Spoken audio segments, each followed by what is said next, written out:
الحمد لله نحمده ونستعينه ونستغفره ونعوذ بالله من شرور أنفسنا ومن سيئات أعمالنا من يهده الله فلا مضل له ومن يضلل فلا هادي له أشهد أن لا إله إلا الله وحده لا شريك له وأشهد أن محمدا عبده ورسوله أما بعد نتسواجو àtúntúrà Zaad ibi tí a ti ń ka nípa ìṣẹ̀lẹ̀ Hudaybiyyah ìtàdé ọ̀nà ni iṣẹ́ tí Urwa bin Mas'ud tí lọ jẹ́ fún àwọn èèyàn rẹ̀ lẹ́yìn ìgbà tó pàdé Ànábì wa Muhammad sallallahu alayhi wa sallam ní Hudaybiyyah tí Ànábì sallallahu alayhi wa sallam rán padà sọ́dọ̀ àwọn èèyàn rẹ̀ yìí pé àwọn ò wá láti jà o, àlàáfíà làwọn bá wá, àwọn wá sí ìjọsìn nídìí ilé Ọlọ́run ọba ni tó yọ̀ǹda fáwọn káwọn sí ìjọsìn. Arákùnrin yẹn jíṣẹ́ fáwọn èèyàn rẹ̀ ṣùgbọ́n iṣẹ́ yẹn ò tẹ́ wọn lọ́rùn débi pé ìkan nínú àwọn Qurayshi Makkah rajulun min Bani Kinana ló bá dìde onídàáúní àtìhì ní ẹyẹ kí mi náà lọ bá jẹ́ kí n lọ bá sọ̀rọ̀ faqalu ìtìhì ẹni kò lọ bá nàbí náà sọ̀rọ̀ sallallahu alayhi wa sallam falamma ashrafa ala nàbí sallallahu alayhi wa sallam ashabi wà tó yọ lọ́ọ̀kan tí anábí àtàwọn sàhábà rẹ̀ sallallahu alayhi wa sallam wa ridwanullahi alayhim ajma'in tí wọ́n rí arákùnrin yẹn lọ́ọ̀kan. Qala Rasulullahi sallallahu alayhi wa sallam Ànábì ní hadha fulan lágbájá ló ń bọ̀ yìí wa huwa min qawmin yu'azzimuna al-budna àrínú àwọn tó jẹ́ pé tí ẹ bá ti múra pé fẹ́ ṣe umra tẹ́ ti mú nǹkan tẹ́ fi jọ́sìn bí ẹran tẹ́ fi jọ́sìn dání wọ́n máa ń pàtàkì rẹ̀. Ànábì ní fab'athuha lahu Ànábì ní ẹ lọ kó ẹran ìjọsìn ẹ lọ kó pàdé rẹ̀ kó mọ̀ pé ẹ serious láti wá ṣe ìjọsìn. Wọ́n ní wastaqbalahu al-qawm yulabbahu so àwọn èèyàn lọ bá lẹ́ni tí wọ́n ṣe labbaik Allahumma labbaik labbaik Allahumma pàdé ẹ̀ pàtó bá dé ìtàwọn mùsùlùmí wà àwọn èèyàn kan pàdé ẹ̀lẹ́ni tó ń ṣe talbiya ẹ̀ falamma ra'a dhalik nígbà tárákùnrin yẹn tó rí tí àwọn mùsùlùmí ń ṣe yẹn ó kà á láyà qala subhanallah mímọ́ ni fún Allah mímọ́ ni fún Allah pẹ̀lú àlàyé tá a ti ṣe pé gbogbo náà gbà pé Allah ń bẹ gbogbo náà sì gbà yìí pé ilé tó ń bẹ ní Mákà yẹn Káàbà yẹn Allahu ló ní àwọn kan kó àwọn òòṣà àwọn wábẹ̀ ni. Subhanallah ma yanbaghi li haulahi an yusaddu an al-bayt ìmọ̀ ni fún Allah kò lẹ́tọ̀ ká lérò àwọn èèyàn báyìí tàbí ká kọ̀ fún àwọn èèyàn báyìí pé ká má sí ìjọsìn lẹ́gbẹ̀ẹ́ ilé Ọlọ́run ọba. Wọ́n ní faraja ila ashabi ó bá padà ní wàrà sísà lọ bá àwọn èèyàn rẹ̀ Mákà faqala ra'aytu al-budna qad kullidat wa ushirat ní àwọn yẹn tó mọ̀ rí ọmọ kẹran dání láti sàmì sí pé àwọn fẹ́ fi ṣèjọsìn fún Ọlọ́run Ọba. Ó ní wa ma ara an yusaddaw al-bayt ẹ̀mí tí mi ò gbé o ìrùkú lẹ́tọ̀ kí a kọ̀ fún wọn ká má wá ṣèjọsìn wọn. Wọ́n ní faqama Mikraz bin Hafs arákùnrin kùndárù kan tó ń jẹ́ Mikraz ọmọ Hafs ó bá dìde òní ìdáhùn ní àti ẹ̀yẹ́ lọ bá jáde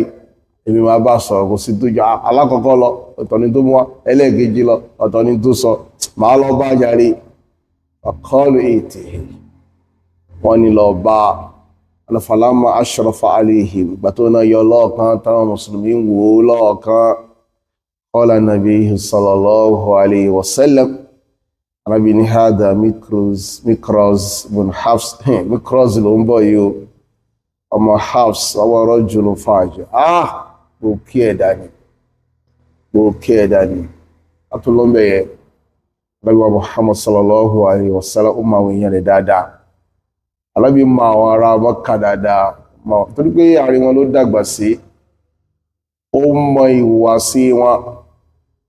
ìhùwàsí wọn lórí kúfùrù táwà lórí ẹ̀yẹ ó sì wọ́n kan burú jura wọn lọ àdẹ̀mọ́rí kọ́mọ̀ ìgbé èyàn lè jẹ́ káàfìn nígbà míì but kí yẹn ní ìwà dáadáa díẹ̀ lára ìdí ẹnipa ti sọ̀rọ̀ ń pa kánú àwọn ará Mọ́kà tó gba nábì mara sallallahu alaihi wasallam àtànàbí dé láti Taif tí wọ́n lè kó mọ́ tánàbí padà sí Mọ́kà in tó ṣe yẹn ànábì máa fún sallallahu alaihi wasallam Ànábì máa fún ẹgbẹ́ ìgbà tí wọ́n jagun Bádàrí Ànábì sallallahu alaihi wasallam sọ pé àwọn tá kú lójú ogun Bádàrí láwọn kèfèrí ẹnìkan péré tó akó ń bẹ láyé tó bá sì pẹ̀wé kí n tú wọ́n lẹ̀ tí wọ́n gbà kankan lọ́wọ́ wọn bá sì tú wọ́n lẹ̀ so Ànábì rántí oore tó ṣe fún dáwà lórí tó ṣe fún ànábì yẹn kìí ṣe fún ṣàksí ànábì nìkan sallallahu alaihi wasallam orí yẹn dé orí dáwà tí ànábì sallallahu alaihi wasallam tó gbé dání tí a bá wà nídi dáwà tá a bá rí kèfèrí kan tó ṣe orí kan fún wa nídi dáwà ẹ jẹ́ ká mọ orí yẹn fún ẹ mọ́ jẹ́ kí a ya àfibisú olóore òtọ́ ni pé kèfèrí ni òtọ́ ni pé ẹ̀san rẹ̀ lè mọ́ ju ayé lọ wọ́n ti bẹ́ẹ̀ àwọn nǹkan dáadáa tá a bá lè ṣe fún láyé jẹ́ ká ṣe fún tó bá díjọ́ tó yẹ ká sẹ̀san dáadáa fún ẹ̀sẹ̀san dáadáa fún bàbá ṣe rántí ìjọ́ kan wà báyìí nígbà tí a fẹ́ kọ́ mọ́sálásí wa ẹ pé níjọ́ náà àwọn jẹnẹrétọ̀ tá a fẹ́ fi pọ́ǹpù omi jẹnẹrétọ̀ yìí lè gbé jáde àmọ́ pé ìṣe mùsùlùmí níjọ́ náà ṣùgbọ́n ẹgbẹ́ jẹnẹrétọ̀ yín jáde tẹ́ fi àbá tẹ̀ṣí jọ́nà àgbàgbé ọkàn dùn wá pé èyí ṣe mùsùlùmí ó dùn wá gan-an fún èèyàn dáadáa ní bàbá bó ni ò bá ṣe dáa tó ẹ sì jẹ́ mùsùlùmí tẹ́ bá lẹ́bùn ẹ lè fún bàbá yẹn Ànábì sallallahu alaihi wasallam àmọ́ ṣe bẹ́ẹ̀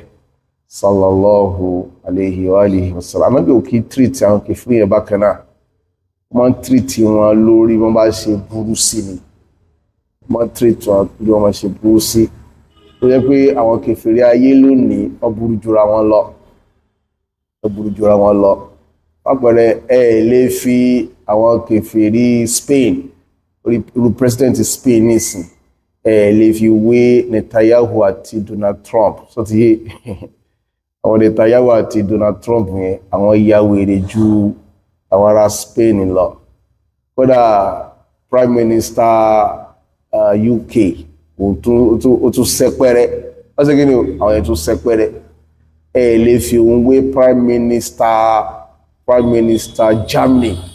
so Prime Minister Germany àwọn ètò yí lórí sáwọn mùsùlùmí ṣùgbọ́n bá ṣe burú sí láṣẹ máa treat wọn kèfèrí gbogbo wọn o ṣùgbọ́n bá ṣe burú sí láṣẹ máa treat wọn láti máa treat wọn so kúlẹ̀dẹ́dà kí ó ṣàánú Ànábì wa Muhammad sallallahu alaihi wasallam àmọ́ ṣe bẹ́ẹ̀ sallallahu alaihi wa alihi wasallam so tó wáyé pé pòkí ẹ̀dá náà ni Ànábì ó sọ pé pòkí ni ó ní Mikraz ọmọ Hafs ló ń bẹ̀yẹn ọwọ́ rajulun fajirun pòkí èèyàn ni wọn faja'ala yukallimu Rasulallah nígbàtí Mikraz yẹn dé lóòótọ́ wọ́n bẹ̀ sí bá Ànábì sọ̀rọ̀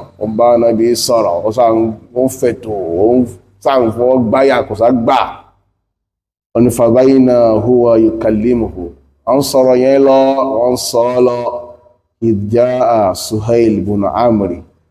Suhail ọmọ Amru bá dé Allahu Akbar Suhail ibn Amri lọ́jọ́ náà kò ti di mùsùlùmí Suhail ọmọ Amru ti di mùsùlùmí lọ́jọ́ náà Allahu Akbar la hawla wala quwwata illa billah Suhail ọmọ Amru ti di mùsùlùmí jọ náà ṣùgbọ́n bàtàlàbí rí kí lánàbí sallallahu alaihi wasallam qala nabi sallallahu alaihi wasallam alábi ní qad sahula lakum min amrikum àlámọ̀rí yín ẹ̀yin mùsùlùmí ó ti rọrùn o àlámọ̀rí yín ti rọrùn torí pé ta ló dé yẹn o Suhail bin Amr Suhail tasgiru Sahal ni Sahalun ìrọ̀rùn ní jẹ́bẹ̀ àwọn èèyàn máa jẹ́ orúkọ mùsùlùmí lórúkọ tó dá ní kásọmọ ní Sahalun ìrọ̀rùn kásọmọ ní Sahalun ìrọ̀rùn ni láàrin yẹ àwọn kèfèrí ìlú wa níbí apá kanú wọ́n sọmọ lórúkọ lárúbáwá wọ́n sọmọ lórúkọ gíní kan àwọn orúkọ tí ò ní tù olódò níyìn gbogbo ẹni tẹ́ ń sọ báyẹn mọ̀kan ni wọ́n a máa ń sọ orúkọ ní tó jẹ́ pé orúkọ tá a bá sọmọ wa a máa ní tayammum èròǹgbà dáadáa lábẹ́rẹ̀ pápá tá a bá sọmọ wa ní Muhammadun tó ẹni pa fẹ́ kọmọ wá dàbí ẹni tó ń jẹ́ Muhammad tó dàbí Ànábì wa Muhammad sallallahu alaihi wasallam ìyẹn kọ́kọ́ jẹ́ alákọ̀ọ́kọ́ náà ìta bá padà sí túmọ̀ Muhammad arúgbó ìtumọ̀ tó dáa ni Muhammadun ìmáàna wípé ẹni tó lẹ́yìn olókìkí ẹ̀dá lórí dáadáa olókìkí tó dáa ìta bá sọmọ ní Muhammad afẹ́kó ní òkìkí bí Ànábì wa Muhammad sallallahu alaihi wasallam tá bá sọmọ ní Ibrahim kìí ṣèdè Lárúbáwá Ajami ni foreign language ni so tí Ibrahim kìí ṣèdè Lárúbáwá fún táwọn bá sọmọ ní Ibrahim tánà ikọ́ ní túnmọ̀ Ibrahim ìyázọ̀ náà bá kàtẹ́ ẹ̀mọ̀ túnmọ̀ rẹ̀ tó kìí ṣèdè Lárúbáwá èdè tó yá wọlé sínú èdè Lárúbáwá ni a sọ yí pé ẹni tá a fi sọ rí náà ni Ànábì wa wo Ibrahim wọ́n wá Hanif tá bá fẹ́ fún Ànábì Ibrahim olórúkọ Lárúbáwá Hanif láàpẹ̀ bí máa na pé ẹni tó gbórí kò bí ẹbọ so ti ìtumọ̀ Ibrahim nínú Lárúbáwá nìyẹn ẹni tó gbórí kò bí ẹbọ so àwa sọ ní Ibrahim ta fi ń tàn máa pé afẹ́kọ̀ọ́ náà dàbí Ànábì Ibrahim tó gbórí kò bí kí ni o kò níbi ẹbọ ó gbórí kò níbi ẹbọ àrùgbóye sọ́tí bẹ́ẹ̀ lọ tábà sọ Abdullah ní sí pé afẹ́kọ́ wa kó jẹ́ ẹrú ọlọ́ọ̀bá Allah tòótọ́ Abdurrahman afẹ́kọ́ ọmọ wa kó jẹ́ ẹrú ọlọ́ọ̀bá Arrahman lóòótọ́ àti bẹ́ẹ̀ lọ tàbá sọ Malik afẹ́kó dàbí Imamu Malik tàbá sọ Ahmad afẹ́kó dàbí Imamu Ahmad àti bẹ́ẹ̀ lọ tàbá sọ Ruqayya afẹ́kó dàbí ọmọ Ànábì tó jẹ́ Ruqayya tàbá sọ ní Fatima afẹ́kó dàbí ọmọ Ànábì tó jẹ́ Fatima tàbá sọ ní Aisha afẹ́kó dàbí Aisha tó jẹ́ ìyàwó Ànábì àti bẹ́ẹ̀ lọ àwọn tayammunat tó mẹ́bí tá ti ń sọ orúkọ nìyẹn àwọn karambani tó wọ́n ń sọ eléyìí o àwọn náà sọmọ lókúta o Yorùbá máa sọmọ rẹ̀ lókúta Yorùbá máa sọmọ rẹ̀ lájá lórí ìgbàgbọ́ kíni lórí ìgbàgbọ́ àkúdáyà àbúgbàgbọ́ àbíkú àbíkúlẹ̀ wọ́n ń pè pé tábìkú bá dẹ nìkan láàmú pé ẹ sọmọ yẹn lórúkọ tí ò dá kí wọ́n bá lọ mọ́ ìgbàgbọ́ Yorùbá nìyẹn pé tí ìyá kan bá bí àbíkú tó bí àbíkú nìkan sọmọ yẹn lórúkọ tí ò dá wọ́n bá sí kí ni o wọ́n bá lọ mọ́ ó gbàgbọ́ kí gbàgbọ́ tó fẹ́ ká padà sí nìyẹn o wọ́n wá sọmọ ní ajá ìyá ajá èèyàn ló jẹ́ bẹ́ẹ̀ o ìyá òkúta gbogbo ẹ̀ làwọn mọ̀ tó pa abúlé làwọn gbé dàgbà abúlé ni mo gbé dàgbà mo gbé ẹni mo mọ̀ sókè wọn làwọn bá wa sọ kúlọ̀ kó ṣàánú wa orúkọ tá a bá dẹ̀ sọmọ àmọ́ ru ọmọ ló fẹ́ fún àwọn ẹni pé Suhail bin Amri wa Ànábì sọ pé alámọ̀rí yín ti dayọ̀ torí pé Suhail yẹn látara sáàlù ni látara rọrùn ni látara ayọ̀ ni tó bá sọ ọmọ lórúkọ àmọ́ rùmọ́ tó bá sọ ọmọ rẹ ní huznun ìbànújẹ́ orí ọmọ yóò sì wọn yóò mọ ìbànújẹ́ sáà ni ó fi ká Ànábì wa Muhammad sallallahu alaihi wasallam orúkọ tí ò bá dá báyẹ kana yughayyiruhu Ànábì máa change ni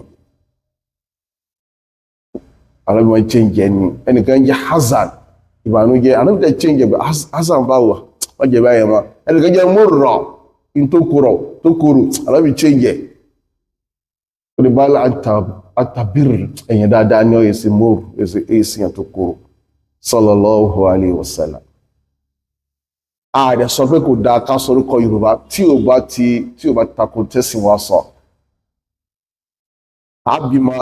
asọ ní Abdullah Ayọ̀mídé Ayọ̀mídé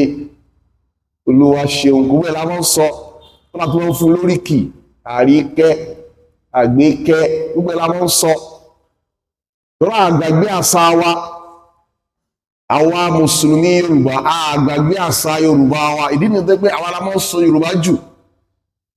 àwa mùsùlùmí Yorùbá àwa la máa ń sọ Yorùbá jù in fact ẹwà tá a ti kó gbédè Yorùbá kìí ṣe kékeré